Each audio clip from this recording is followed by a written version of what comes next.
Welcome, everyone, to Talking Marijuana. It is our newest episode, and we're glad you've tuned in to watch us here at Talking Marijuana. We are coming out of the John Lovitz Vodcast Theater, which is also in the John Lovitz Comedy Club, which is also at the Universal City Walk here in California.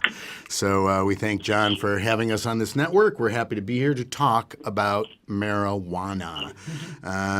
For those of you just tuning in, we talk about a lot of things. I'm just going to stop for a second and say I'm hearing a lot of noise, and I'm wondering where that's coming from. I don't know where it is, but there's like lots of buzzing and noise. But we'll continue on. That might be you, Don? I'm going to let me put on mute and see what happens. Okay, so let's introduce ourselves. I'm Barry Kramer. I am the patient operator of California Patients Alliance. It's a GLACA-approved and accredited dispensary here in the city of Los Angeles on Melrose.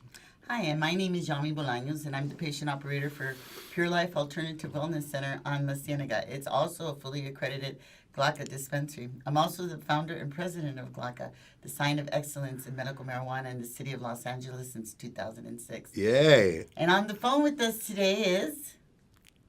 Hello, it's Don Duncan. I'm the California Director of Americans for Safe Access, joining you guys from Sacramento today. Hey, Don. Hey, Don. Awesome.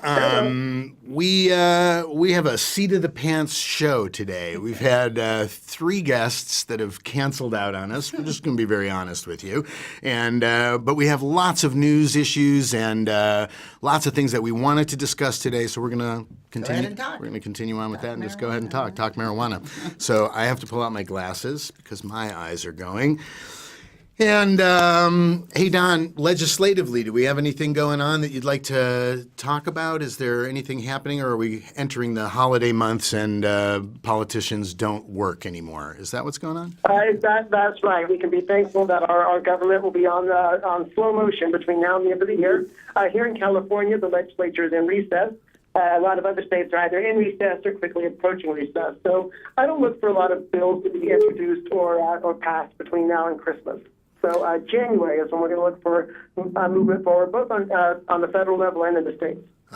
Okay. All right. Okay, so until then, our politicians are on vacay, huh? On vacay. Well, they're not on vacay. Raising money. They are not on vacay in Washington State. That's one place where they are not on vacation, and they've just come out. Washington medical marijuana recommendations have just been announced this past week. Very interesting. In the state of Washington, which now has I-502, which legalizes marijuana for the state of Washington for adult consumption, they've also had a medical marijuana program. Am I correct, Don? They've had a medical marijuana program in effect. That's right. Yeah, Washington State's sort of a funny example of how medical marijuana and marijuana for non-medical purposes can coexist, or in some cases maybe even not coexist. Right. And they've got a medical cannabis program. The voters have just legalized cannabis for non-medical purposes. And now we've got a funny situation up in Washington State where the folks in charge of implementing the non-medical cannabis program are looking at medical cannabis as an impediment. They're referring to it in the media as a sham. They're talking about closing the medical loophole, which is, of course, exactly the opposite of what people intended. Absolutely. And, it's sort of like they're trying to make their prediction that medical marijuana was just a toehold to legalize marijuana. They're trying to blow that out of proportion because they are 2 separate issues. One is medicine for people that need medicine for their quality of life to improve their life. It is a medical question, and the other is strictly recreational. And we're about to approach that in the country and start to have that dialogue. We're in it already, but it is separate. It's a separate case from medical marijuana. This outline, though, that they put out is very against medical, as far as I'm concerned. I mean, it's taking away the rights of people to grow their own medicine. It really, the medical marijuana patients, they fought for and won their right to use marijuana as medicine, and now this legalization law is stepping all over the patients, Right. and that's not fair. That's You know, it is two absolutely separate right. things. And you know, it doesn't have to be that way. There's no need to take away the rights of medical patients to implement a non-medical program. We can see in other countries, for instance, in the Netherlands, the two exist side by side, and they don't interfere with one another. So there's really no need to do it that way. I think one of the things that our community, and when I say our community, Hey, Don, I'm referring to- pardon me for just 1 second, Don, for breaking in, but are you on a speakerphone? Because if you are, we need to get you off speakerphone. Your feedback is pretty intense here. How's that? Can you hear me now? Yes, that's better. fine. Thank Great. you. Thank you very much. I'm sorry to break you up. One of the things that our community will have to deal with as we move forward with cannabis, medical cannabis, and regular cannabis legalization and implementation is we're going to have to confront what we really believe about medical cannabis. And one of the things that I'm concerned about when I hear this national dialogue is that a lot of the people who've been waving the medical flag seem to have abandoned it and have jumped on a legalization bandwagon. And if you believe in legalization, you should be out advocating for that. But it certainly doesn't do the cause of medical cannabis any good if we're broadly perceived as sort of a bait and switch or a stepping stone or a Right. tactic. And that's certainly not how I've embraced the issue over the years. Just anecdotally on that, you know, I remember a number of years back going to an event here in Los Angeles. It was a private medical cannabis cup where they were, bringing patients together, and the medicine was being judged and all of that. And I remember being at this event, and a very powerful medical marijuana advocate that I hadn't seen in a while came up to me, and we chatted for a while, and he said, so you're on to legalization? Because, you know, medical marijuana is, it's so passé. And I said to him, I don't know, look around, you know. Let me do it on camera.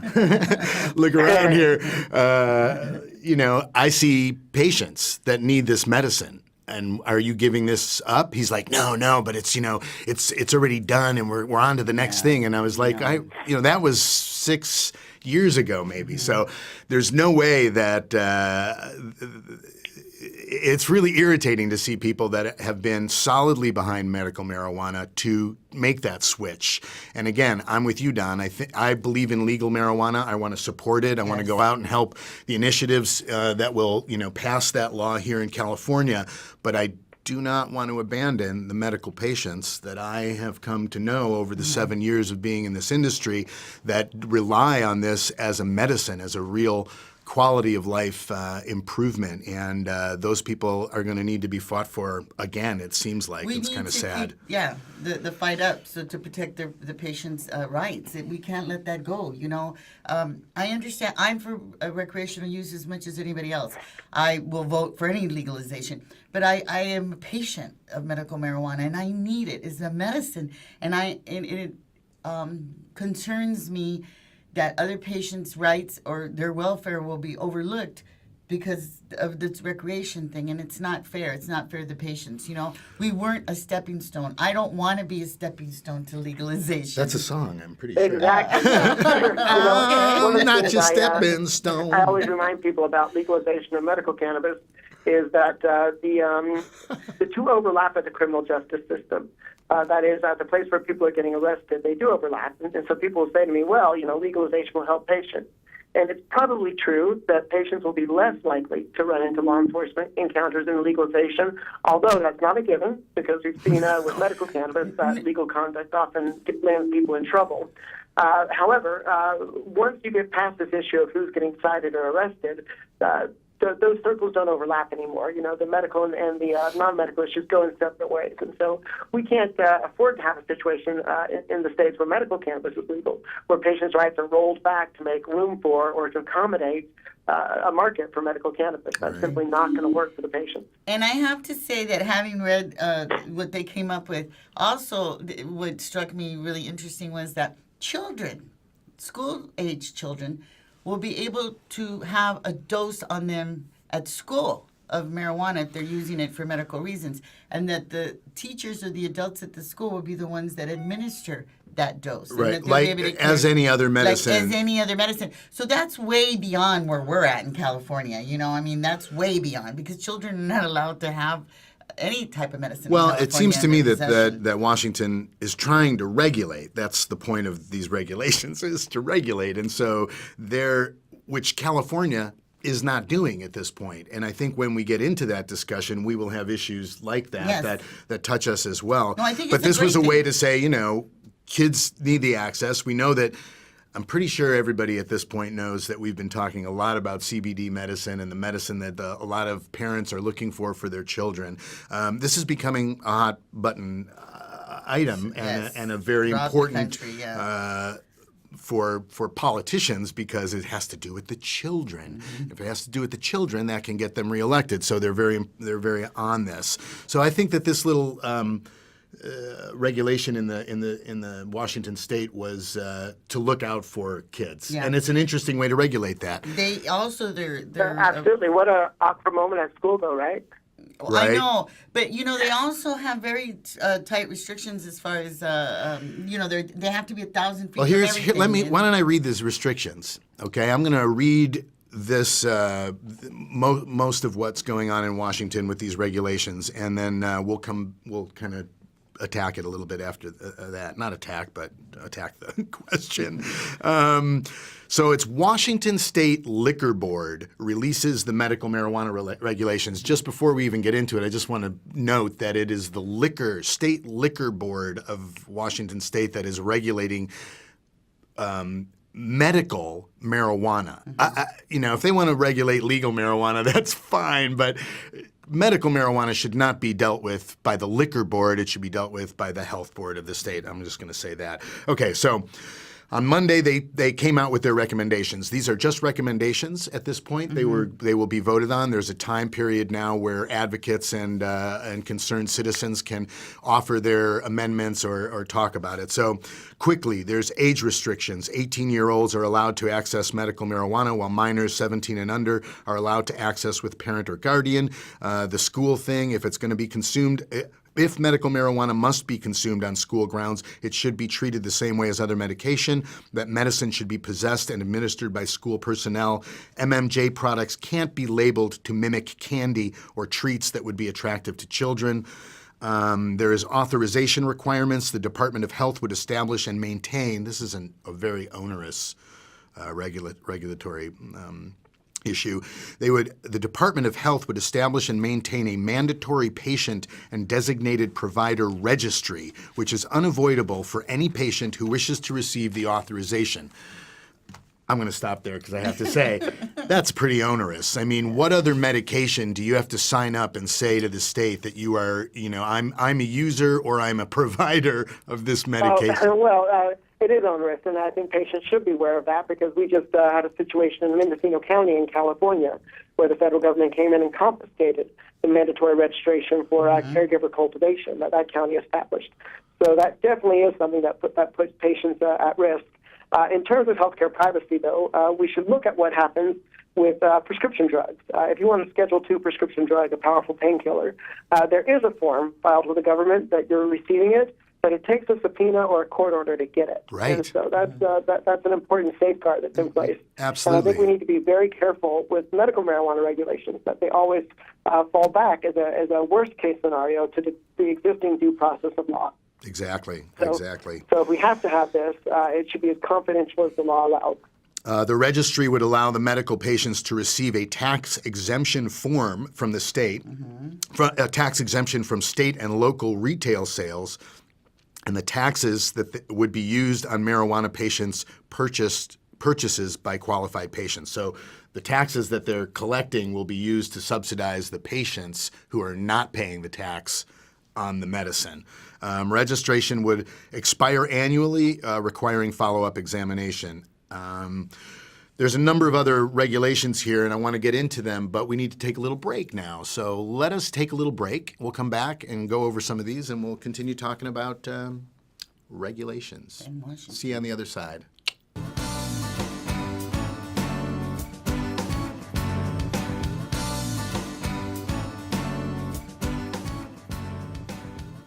Upcoming shows to the John Lovitz Vodcast Network. Welcome to FY. It's Dimitri Young here with Robert Fick. Hey everybody, welcome to Talking Marijuana. Hi everybody, Crabman's Rock and Roll Revival featuring Frazier Smith is on the air, in your hair, and going out everywhere around the world. I'm Gary Garver, live from the John Lovitz Comedy Club. This is the John Lovitz Podcast Network. Hi, John Lovitz here. It's time to put laughter back into your life. Check out the John Lovitz Comedy Club, located in the heart of Universal Studios City Walk, Los Angeles, not Orlando. For tickets, go to thejohnlovitzcomedyclub.com. You are listening to the John Lovitz Podcast Network.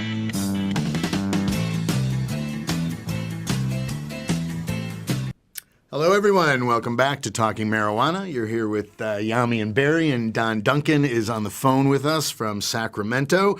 We are talking Washington State and the proposed regulations for medical marijuana that have been released this week by the State Liquor Board.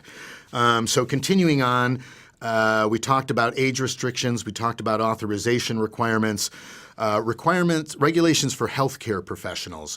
The qualifying condition must now be severe enough to significantly interfere with the patient's activities of daily living and ability to function.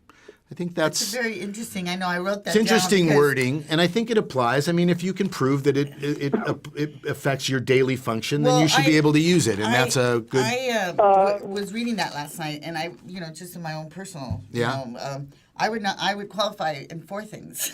Of course, you'd qualify. Yeah, because I'm nauseous all the time, and that's a deliberate, it's a condition that affects my daily living and activities. Right.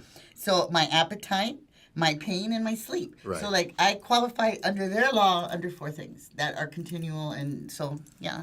I had to read that over and over again because it was like, what does that mean? Well, cool. You should move to Washington. No, I'm good here in California. don't go to Washington. It rains all the time. It's really so, what do you think on that, Don? Is that you think that's a cautious? I think, when they say interfering with your daily function, that's sort of a funny paradigm they're setting up, because the condition interferes with your daily function. And if you smoke a bunch of medicine, that could also interfere with your daily function. So, that's true. It's sort of like aspirin causing headaches, right? It's, it could go both ways. The provision allowing for petitions to add more qualifying conditions, which is what exists now in the state of Washington, that there can be a petition process to add more conditions that marijuana would be helpful for, this provision would be eliminated. Instead, patients with non-qualifying conditions would have to follow the legislative process to change the law, which could take anywhere from, a minute to 8 years. To 8 years.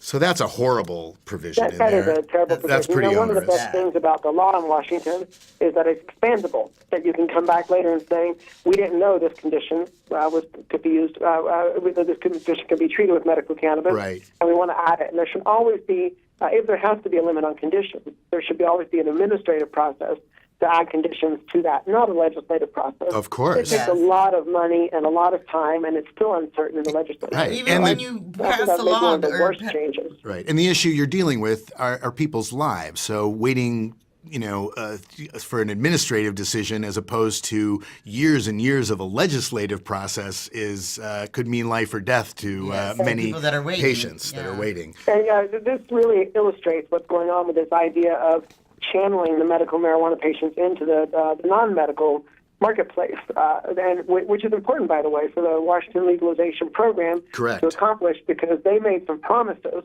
about the revenue this would generate to the state. And so their thinking is that if too many people are part of what the regulators are calling the medical loophole, they won't be able to meet those targets, those promises that they made as far as revenue. And so this is just an example of sort of reining in and narrowing down the bottleneck for medical cannabis.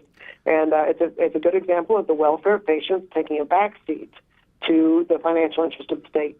Right. It's simply not okay. This may be the worst provision. Not okay at all. Absolutely. And then the third regulation that's bullet pointed here for healthcare professionals will be a crackdown on healthcare professionals who dole out authorizations without conducting proper exams and follow-up care.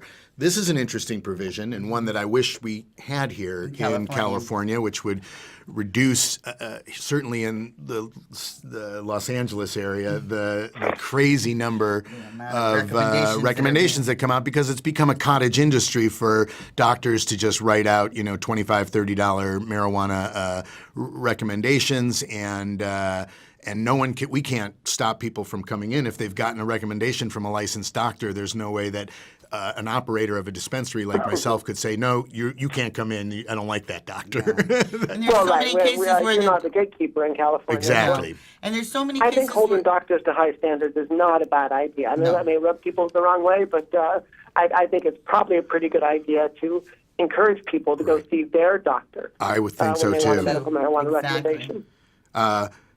One of the interesting things about that, and it's now hit my mind from another point that you said earlier, is in Washington, D.C., where medical marijuana is legal, in Washington, D.C., they're having a problem there, dispensary operators, because they have no patients.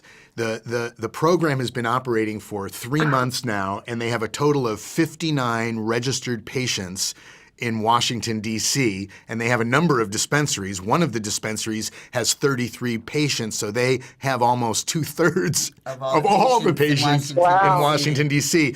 And one of the reasons two of the reasons, one is because of doctors' fear of writing recommendations, even for serious, chemotherapy and all that kind of stuff. They're having a very hard time with the doctors there. And the other issue was, I can't remember at the moment, but it was something else that we were just talking about. But how funny that it was the conditions, to allow for more conditions. It's so restrictive in Washington that many patients can't get conditions. And so advocates, dispensary operators there, and advocates are asking Washington, D.C. to open up the amount of conditions that medical marijuana could be used for, so that they can get more patients into their dispensary. They're dying on the vine. They've invested all kinds of money. So that's an interesting thing. That's not a huge state. It's just the Washington, D.C., but it's interesting. They seem to be troubled by all that. And here in Washington State, they are regulating these issues that they're having the problems with. But I do think that it's great to get the gatekeepers, the doctors. And that's the first place people go to get their access to medical marijuana. They should have some sort of guidelines there, I think. Well. Right. What it does is it protects the credibility of the program. So moving on in Washington. I'm sorry. Were you saying? I didn't hear you on that one, Don. I didn't mean to cut you off. I was saying making the doctors adhere to those professional standards protects the credibility of the program. Oh, absolutely. It's not about cracking down on the doctors and getting tough. It's about protecting the program itself. It's about being responsible. Absolutely. And doctors should be on the side of this, and they will be as they get to know what's going on. But they're as uneducated as many people in the country, I would say. So moving on, possession restrictions in Washington State. These are the proposed guidelines for medical marijuana to move on in Washington State. And possession restrictions. A patient can only possess up to 3 ounces, what they consider a 1-week supply at a time, down from the previous amount of 24 ounces, what's considered to be a 60-day supply. And additional limits will be allowed for infused products. You didn't like that one. Because we have limits here, and I just think 24 ounces is ridiculous. But who needs? Well, 24 ounces is what it is. So now it's going to be down to 3 ounces. Yeah.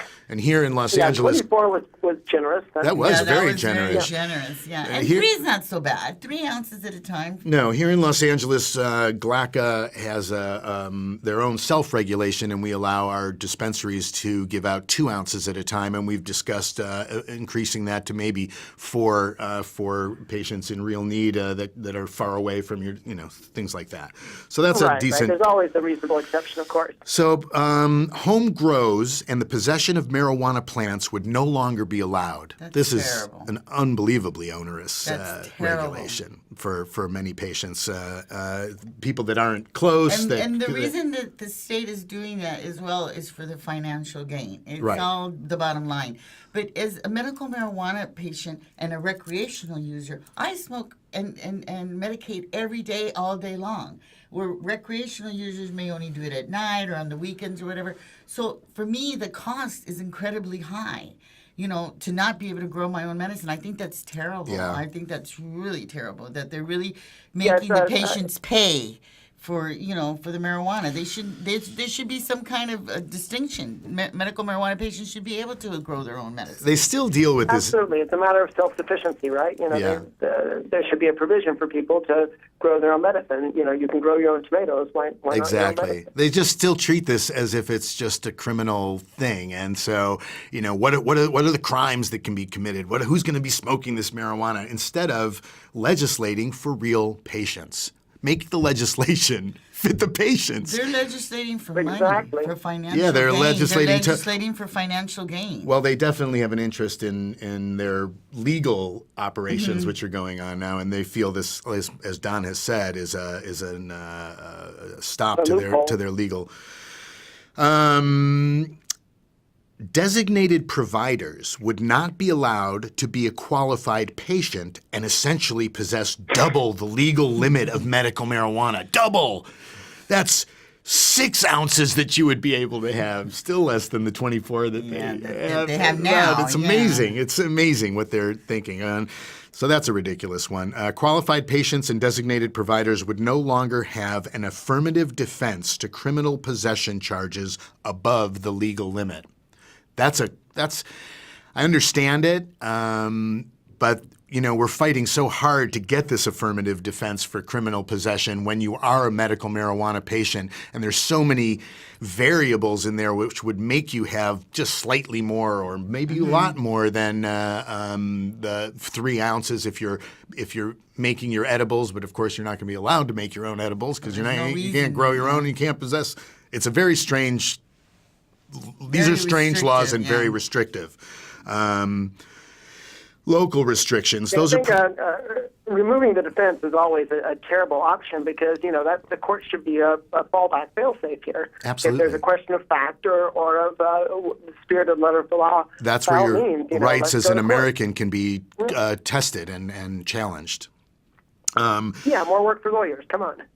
More it's great. money for the lawyers. And they pay taxes, so taxes are still coming in. Location restrictions, these are pretty normal and not so onerous. They are what pretty much is happening all over the country, 1,000 feet from sensitive use and so on and so forth. There's nothing real provocative about that. Production, processing, and retail licensing requirements. Medical marijuana would adhere to the same structure, for licensing for retail stores, production, and processing as I-502, their legal marijuana legislative setup. Also, only recreational shops that receive an endorsement would be allowed to accept the medical cannabis authorization cards that allow the discount for medical patients. So it becomes a mess. These are, again... Well, no, actually, I've always wondered how that's going to happen, like here in L.A. That's interesting. So everybody shops at the same place, except that the medical marijuana patients have a card that says that they don't have to pay the taxes. State and city taxes. Well, I think that's pretty good. I mean, that I always wonder how you would do that. 2 lines, one recreational, one medical. Let me see, because there was another article that talks about the opposition. And one of the things that patients are doing up in Washington State to push back is a campaign that Americans for Safe Access helped them establish. That's called Health Before Happy Hour. That's designed to highlight the needs of the patients and the desire not to have them sort of subjected to their restrictions just so that the non-medical program can flourish. And so if folks are in Washington, they want to know what can I do, by all means get involved in Health Before Happy Hour. For the patients, So the agencies are going to make their final recommendations on this Washington guidelines in January 1st, and so sometime next year they'll finalize these regulations. Regulations, Don, we talk about this all the time. Regulations sort of have to fall somewhere in the compromise area where patients are going to give up a little and the state gives up a little, and we then are able to coexist on a fairly decent level. I think that this being the first volley before anybody's gotten to give feedback on it, I would imagine there will be some changes to this, although it is a big political game in Washington State because they have the health of their legal marijuana program to be looking out after. I wish they were looking out more after the health of medical marijuana patients. And, you know, when it comes to the non-medical program, it should be self-sufficient. There's no reason that a program based around a valuable, desirable commodity can't be self-sufficient. It shouldn't have to lean on anything else. And so I would certainly encourage folks in Washington to speak up right now and push back on these regulations, because you never get everything you want in the legislative process and in the regulatory process, but it has to be a compromise. And so this is definitely not a proposal that's acceptable or useful for patients. Well, I think Americans for Safe Access is doing some amazing work there. They're, I think, tonight and through the end of the rest of the week, they're having a number of symposiums to gather people together to start a grassroots effort to amend these regulations, to talk to their state legislators about these regulations. I have not medicated That's today. right. You know, our executive director, Steph Scher, is actually in Washington State right now while we're taping this, working on this issue. Yeah, no, that's fantastic that she's there. She's mentioned prominently in this article, and it looks like she's really doing a great job there to organize people to, push back a little bit on these regulations. And again, we want regulations. We want marijuana to be regulated, especially medical marijuana, so that there's a real safe outlet for patients. We're going to take a break now. We're going to come back, talk about some other issues of the day, and we'll see you on the other side.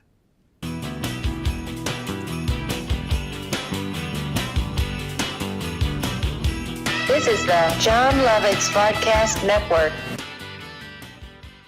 Upcoming shows to the John Lovitz Vodcast Network. Welcome to FYI. It's Dimitri Young here with Robert Fick. Hey, everybody. Welcome to Talking Marijuana. Hi, everybody. Crabman's Rock and Roll Revival featuring Frazier Smith is on the air, in your hair, and going out everywhere around the world. I'm Gary Garver, live from the John Lovitz Comedy Club. This is the John Lovitz Vodcast Network. Hi, John Lovitz here. It's time to put laughter back into your life. Check out the John Lovitz Comedy Club, located in the heart of Universal Studios City Walk, Los Angeles, not Orlando. For tickets, go to thejohnlovitzcomedyclub.com. You are listening to the John Lovitz Vodcast Network.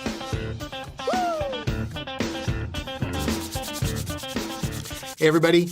Welcome back. It's really cold here in California. I know you don't believe it, but this particular room, totally freezing. Last week, Yami had on a coat. Well, I got it on right now, too. This is behind me. So. I think the air conditioning's getting on and working pretty good. So we were talking about Washington, regulations in Washington.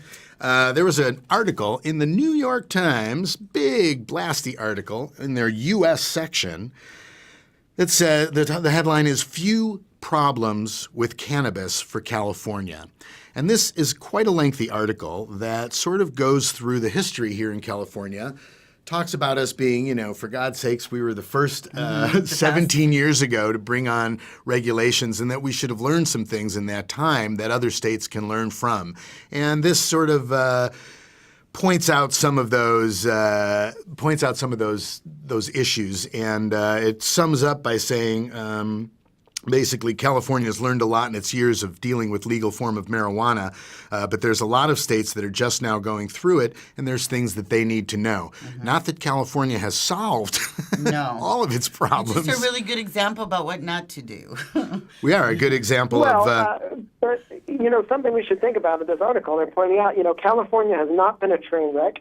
The sky is not falling. Absolutely. The fabric of society didn't uncurl. The fact is, California's done a pretty good job, and I always remind people when they wag their finger at California and say it's the Wild West.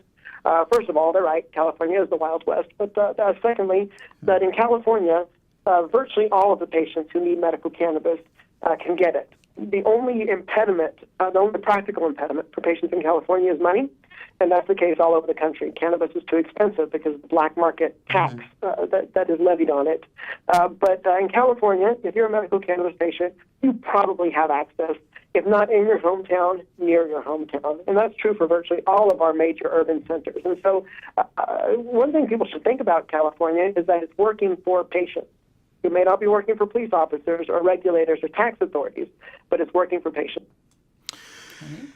Yeah, and there's been, and also in the article they cite that the numbers, all the fears that were going around in 1996, 97 when this was passed, many of them have proven to be unfounded now that we have 17 years of experience. One that children smoking is the increase that will increase. There will be many, many, many more children smoking marijuana. That hasn't happened in California. The rise of that has not the rise of medical marijuana has not led to mass smoking by kids in high schools and things. As a matter of fact, many research surveys have shown that it has pretty much stayed level and stabilized. So it's interesting. There's a lot of lessons to be learned here in California, and this was a great article in the New York Times. It was written, I have to keep saying who writes these articles. This was Adam Nagorny and Rick Lyman.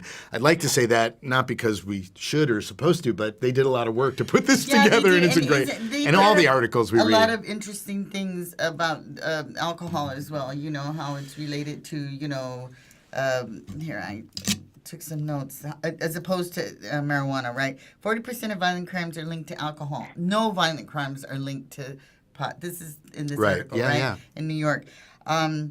Alcohol is also the third leading lifestyle-related cause of death. 25,000 deaths every year in New York because of alcohol. None to cannabis. So they wrote that into the article, and I think it's really important that they talk about that. Because no, it's amazing. I mean, they have to look back and they have to attack some of the criticisms that these programs have had over the years. And as we now have, years and years to look back on that, we see that these fears that the country was under just are not founded.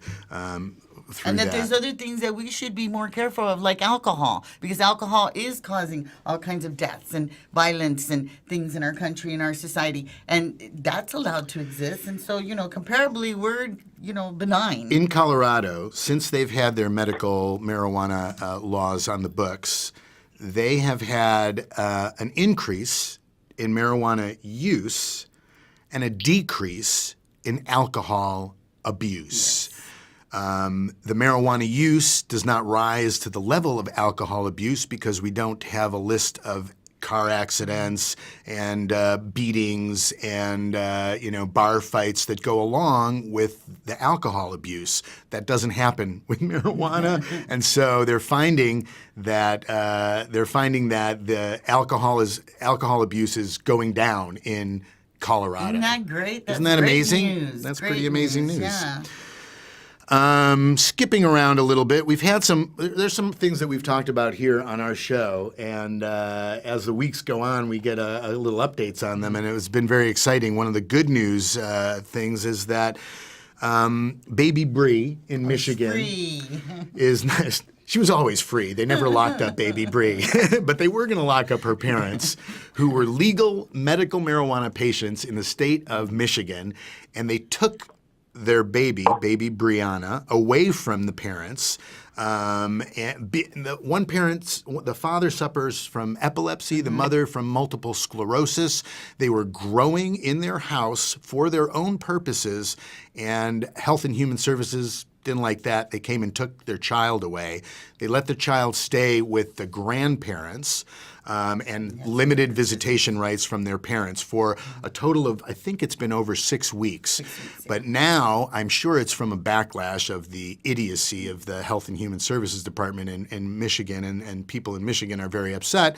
But now the baby Bree has been returned to her parents. Yay. And it's a good story. Yeah, that was a really nice story. That was a great one. That's a great one, yeah. And I hope I never hear anything more about them because they should be able to live a peaceful life. life. Sadly, that's a big challenge for patients right now. Yeah. The parental rights all over the country. Parental rights, and it has to do a lot with, we've also talked on this program quite a bit about parents moving from their life, their whole life, their community, their friends, their family, but because their child is suffering so and cannot get the medicine to them in the state where they live, many people are considering moving to Colorado. We've talked about this many times, and to Washington.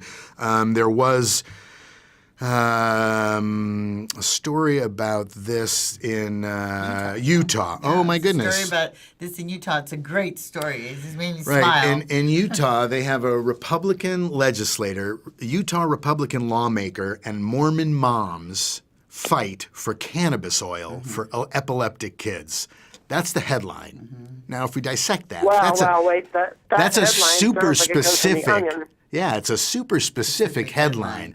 Utah Republican lawmaker, Mormon moms fight for cannabis oil for epileptic kids. I don't know if you could get a more narrow. Who would have thought that headline would exist 10 years ago? Oh, I know, but it's great. It's great. It's a great story. So the first surprising thing is that A, a Republican is coming out on the side of medical marijuana. B, the second surprising thing, Mormon moms.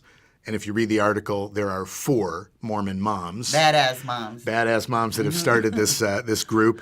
And what they're fighting for is so specific. It is cannabis oil, the oil that we've talked about here on our show, and we've talked about it because it's been talked about all over the country. Sanjay Gupta opened up the door to this discussion by talking about Charlotte Figgis up in Colorado, who was a small child, and they've named a strain after her, who received high CBD medication in order to stop her epileptic fits, which went from around 300 a day to 1 a day.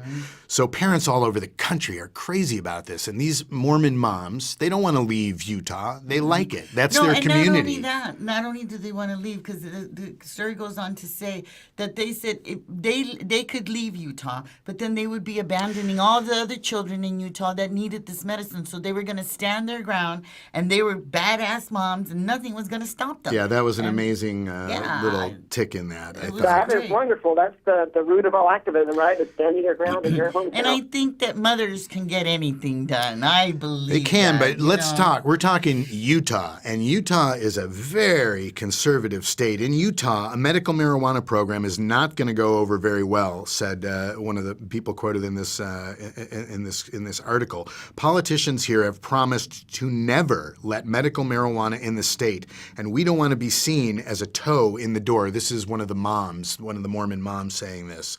So she says she hopes the state can simply categorize cannabis oil as legal instead of legalizing marijuana. Okay, I love the fight that these women are taking. I love the fight that this lawman is taking, but shit or get off the pot. I know. You're either fucking on the board that this is medicine. Sorry, everybody here, but you're either on board that this is medicine and it can help people, or you're not. And if you know that this can help your children and you're fighting for that, why would you abandon all the other people? If you're staying in your state so that you don't abandon other children with this, why would you abandon all the other people that have... the country that have, medical reasons to use marijuana. And this is purely political. These mothers know that there is no taste for medical marijuana in their state, and they're trying not to step on their politicians' toes. But unfortunately, one of the lessons learned in California is that you have to, or the politicians will step on you. Exactly. And they continue to do that. Exactly. Although, we've got to give these women some props for going at least that far, right? No, I love these people for doing it. I hope it's a trend, and the trend is education. We talk about this a lot on our show. Yeah. And once these people learned what marijuana can do, they want to be able to do it. Well, they just don't know all the things that marijuana can do, and they're limiting their brains to allowing that in. Maybe not. So I give them a lot of credit for coming on board with this. Maybe that's the strategy, though. Maybe they know they live in a state where they're all ignorant, and they know that they're never going to be able to say that marijuana is medicine, but they can say that oil is medicine for their children. So what? I want to see their side of it too. They just want the oil for their kids, I see their side of it, but I say if that law ever gets on the book, lawyers should tear that thing apart and say if you can. If this is it's medicine, go on. If they can Gotta get it acknowledge in, that. if they can get it in for their children in an oil form, that's the easy slip in, and then the rest will follow. I see it like that. So another barrier to get over. We've also heard this week that there was a study came out, and this study came out from the Anti-Cancer Research Journal. It was partially funded by GW Pharmaceuticals, and it says that compounds derived from marijuana can kill cancerous cells in patients with leukemia.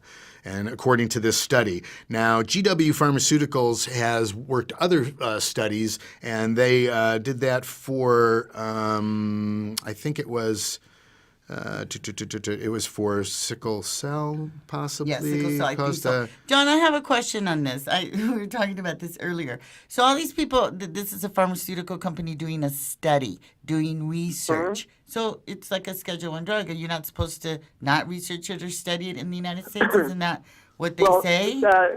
Fortunately for GW Pharmaceuticals, they are not based in the United States. They're based in England, where the rules about researching cannabis are not so restrictive.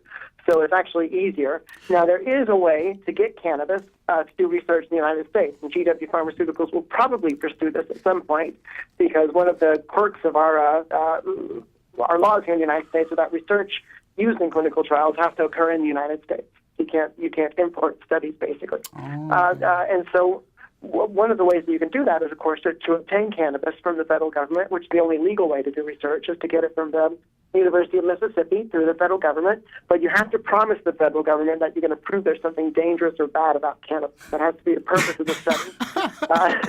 Come on, really? That's what you have to do? Oh, my God. Because I think it feels like we live in an Escher painting, that somehow we just keep going up the staircase and keep winding back where we were. We're going to take... Well, this goes back to the rescheduling question, because the reason that you can only have marijuana to prove how dangerous it is because Congress said in 1970 that marijuana has no medical value by placing it in Schedule I of the Controlled Substances Act. And so there's this circular logic that happens. You can't research the medical value of something that has no medical value.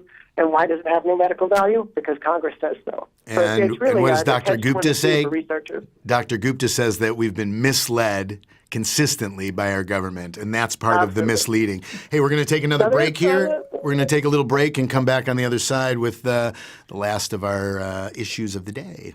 See you later.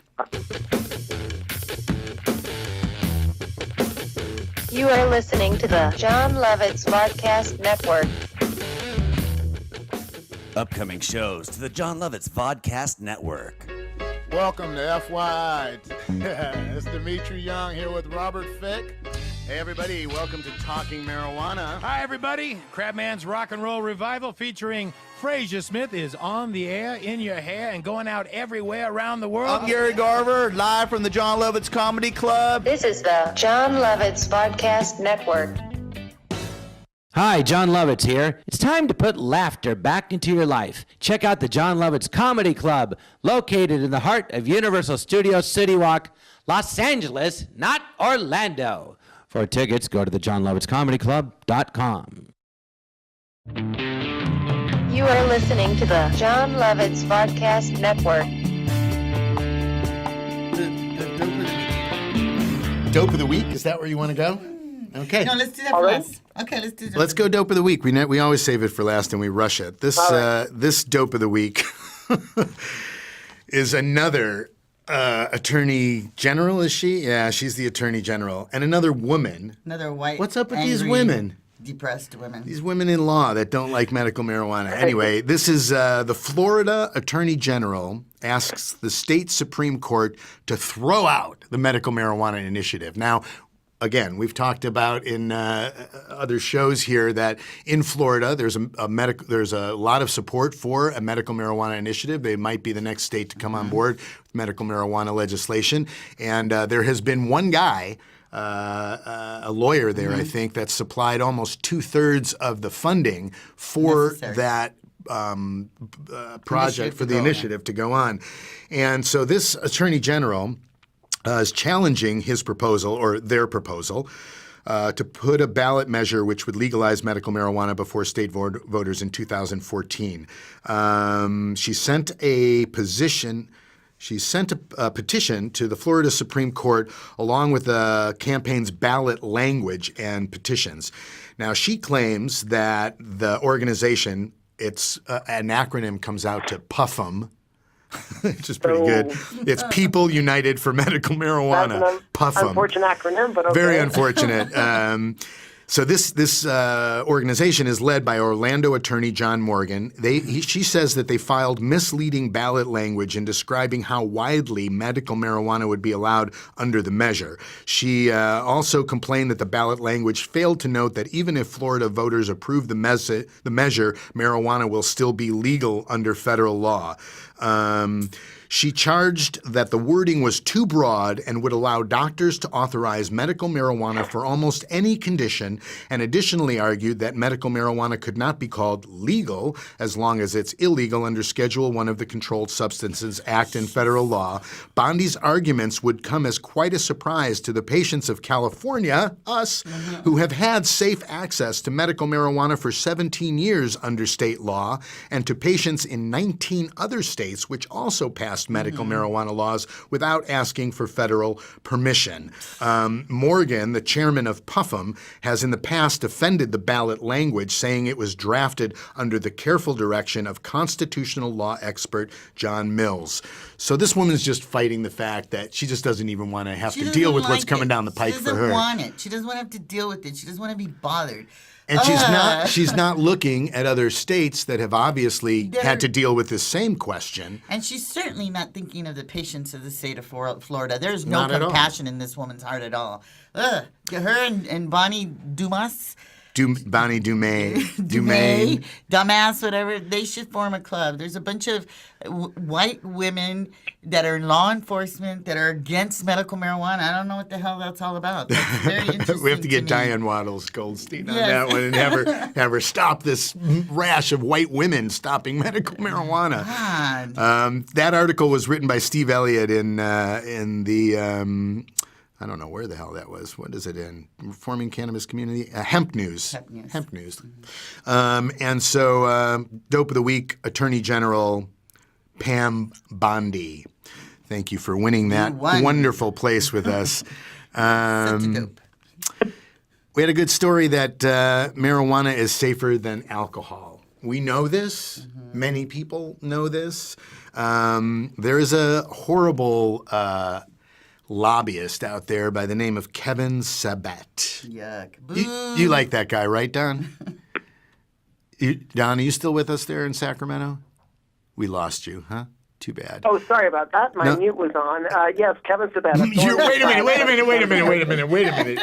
I was speaking some great pearls of wisdom back there. Your mute was on? Is that what you just said? I could hear them, of course. I was enjoying your pearls of wisdom. I just couldn't respond. I'm going to get you for that one, Don Duncan. Okay, so marijuana is safer than alcohol. Kevin Sabet, he came out this week. Oh, this is the big thing that we wanted to talk about. It was the Gallup poll. Yeah. So consistently and steadily over the last 20 to 30 years, support for legalization of marijuana has grown, and the Gallup poll is something that has documented that over the decades.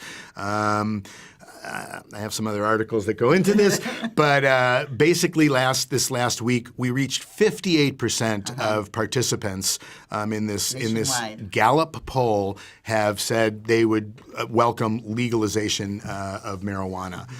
This is the first time that number's ever been hit, and I think just a year or two ago it was at 52%, and so the jump of 6% is huge. Rarely happens.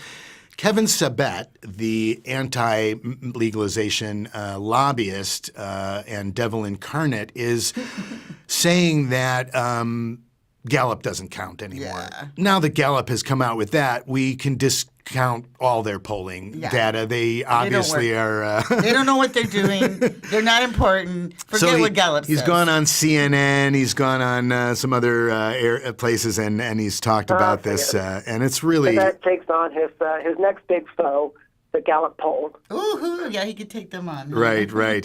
So there was a great reason.org, a wonderful website. You should go there and check out all the things they talk about. They really investigate things quite in detail and quite wonderfully, and they're very progressive. Reason.com, they have an article, if Gallup says most Americans want to legalize marijuana, Gallup must be unreliable. So they're talking about Kevin and what he said. This was at the International Drug Policy Reform Conference in Denver last week. Many attendees were excited about the Gallup poll, and anti-pot activist Kevin Sabet tries to piss on this parade, but his aim is not so good. Sabet cites...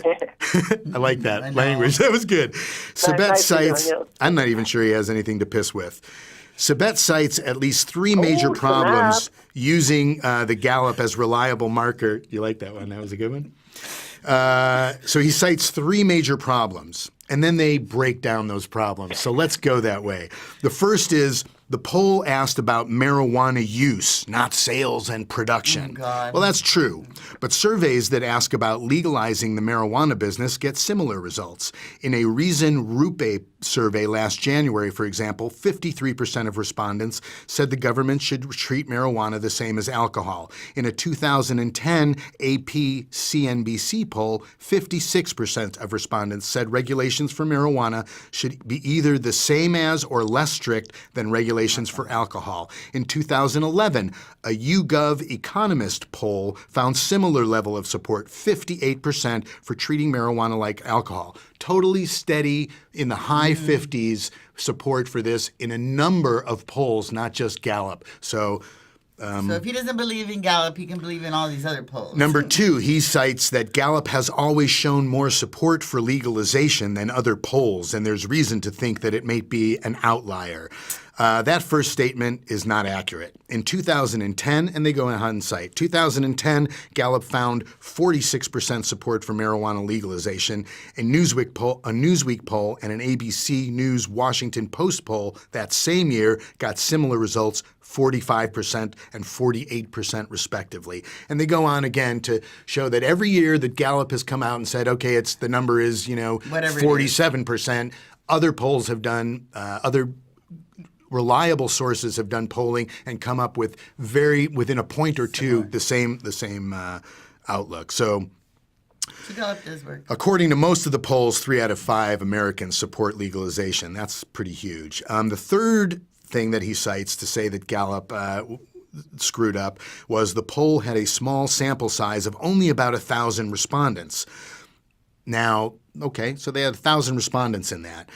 The surveys by Fox and the Public Religion Research Institute, which Sabet seems to consider more reliable, they used samples of 900 and 1,000 people, respectively. So while Gallup's results supposedly are compromised by the small sample, the same apparently is not true of the surveys that yielded results more congenial to Sabet's cause. This guy is a freaking jerk, and if you ever hear about him, go throw tomatoes, whatever you need to do. He's a guy that makes his money as a lobbyist. Figurative tomatoes, of course. You want to throw figurative tomatoes. Yeah, figurative tomato. Didn't I say figurative tomato? Did I miss the word figurative in there somewhere? Kind of. Sorry, must be my medication. It's almost time. So anyway, this guy, Kevin Sabet, he is the dope of the century right now for us. He does stand at the top of our prize-winning. Oh, lordy. Other things in the news this week, we have a .bong era, it has been dubbed. Not the .com era, it is now the .bong era, because along with legalization of marijuana and legalization of medical marijuana come all the subsidiary businesses that will grow out of this new industry. Mm-hmm. And it's like the miners, in California in the gold rush. It's like the miners didn't make money. They worked their asses off, but the people that made the money was Mr. Levi and the shovel pick sellers and stuff like that. And there and so this is a new industry. Mm-hmm. We don't have to hide that. It is new. There's not many new emerging industries in the country or the world. It's very difficult to find something new to emerge with. So this is new because it's been so illegal for so long by our country. And many people, entrepreneurs, are coming in many different ways and many different aspects. This particular article deals with one guy. I think his name is Shively. We've talked about him before on the show, and he is the guy that really just is trying so hard to Be the guy. Be the guy. Be the Levi guy. Strauss or Mr. Starbuck. And basically, he is creating the Starbucks model. A bunch of storefronts, very along the lines of a retail shop like Starbucks that can open up in all the states that have legal marijuana and legal medical marijuana. And this is what he's going after. It's called Diego Pelcier. A great name is going to trip off everybody's tongue. Diego Pelcier, the first legal retail marijuana brand. Now, many of these people are just throwing their ideas and their money out there and seeing what sticks to the proverbial wall. We'll see if this sticks, but the dot-bong boom is here to stay, and many people are going to be coming into this industry. And Mr. Shively, if you're interested in speaking to medical marijuana patient operator in the city of Los Angeles, maybe you can have your first story here. She wants to be Starbucks. She wants to be the first Starbucks. Don't go that route. No.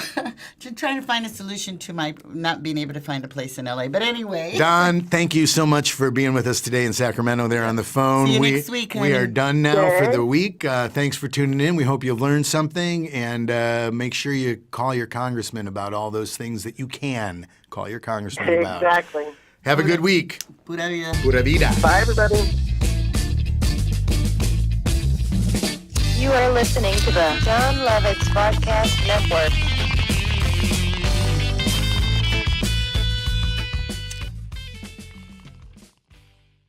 Upcoming shows to the John Lovitz Vodcast Network.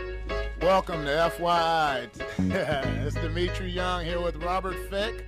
Hey, everybody. Welcome to Talking Marijuana. Hi, everybody. Crabman's Rock and Roll Revival featuring Frazier Smith is on the air, in your hair, and going out everywhere around the world. I'm Gary Garver, live from the John Lovitz Comedy Club. This is the John Lovitz Vodcast Network.